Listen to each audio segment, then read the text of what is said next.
Reutersə danışan mənbələrin bildirdiyinə görə İran, Oman, Qətər və Səudiyyə Ərəbistanından xahiş edib ki, Amerika Birləşmiş Ştatları prezidenti Donald Trampı İsrailin baş naziri Benyamin Netanyahunu dərhal atəşkəsə razı salmağa təşviq etsinlər.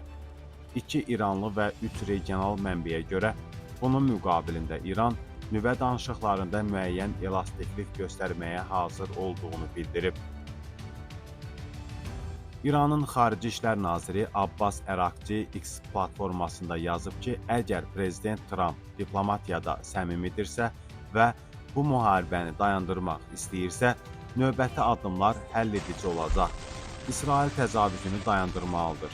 Əks halda bizə qarşı hərbi təcavüz tamamilə dayandırılmadığı təqdirdə cavablarımız davam edəcək.